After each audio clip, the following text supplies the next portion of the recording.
ये, लेकिन ये कभी नहीं चाहा कि वो एक दूसरे से अलग हो जाएं। कुछ मजबूरियां यही वक्त आपके पास लेकर आता है। आपके पास अगर गाड़ी है तो कोशिश करो रिश्ता उन लोगों से जोड़ो जिनके पास गाड़ी ना हो। मैं इनको मजीद नहीं समझा सकती।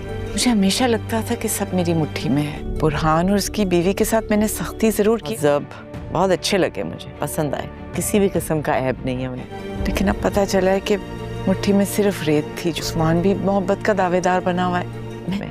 यही सबसे बड़ा ऐब है। अब्बा का कहना था कि तुम तीनों का जो भी फैसला होगा मुझे बता देना, तारीख लेने चली जाऊंगी। उनकी नज़र में आप ज्यादा बावकार होंगे, आपका रुतबा उनसे ऊंचा होगा। सारा अभी का रवैया किसी की भी समझ में नहीं आ रहा है। एक तरफ वो उस्मान से कह रही हैं कि वो हमना के घर जाकर वहाँ रिश्ते की बात करेंगी, तो दूसरी तरफ उसके घर जाकर वहाँ ये जायज़ा लेंगी कि इनमें कोई ऐब नहीं, उनके हम पल्ला भी हैं और बहुत ज़्यादा मशहूर और मारूफ शख्सियत भी। और यही चीज़ सारा आपी के लिए बहुत ज़्यादा तकलीफ का बायस बनने वाली है, क्योंकि सारा आपी को ऐसे लोग बिल्कुल नहीं चाहिए। उसे तो ऐसी फैमिली चाहिए जो उनके सामने हाथ बांधे खड़ी हो। और उन्हें मालूम है कि हमना जिस खानदान से ताल्लुक़ रखती है वो तो उनकी किसी भी बात को खातिर में लाने वाली नहीं है। यही काम वो हानिया के साथ कर चुकी हैं।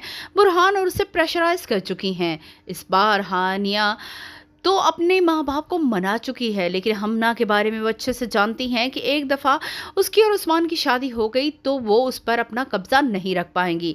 इसीलिए तीनों भाइयों को बिठा कर सारा आपी यही फैसला करेंगी कि इनमें कोई ऐब नहीं है। इसलिए उसकी अम्मा जान कहा करती थी कि रिश्ता हमेशा अपने से कम तर लोगों में करना चाहिए ताकि आपकी इज़्ज़त बनी रहे। अब वो इन तीनों पर फैसला छोड़ रही है कि अगर ऐसा है तो वो रिश्ता मांगने चली जाती हैं, और अगर उनका मान, उनका मर्तबा, उनकी इज्जत को ज़्यादा करना है तो ये रिश्ता नहीं करना होगा। उस्मान बेचारा तो अपनी बहन की बात सुनकर ही चकरा जाएगा।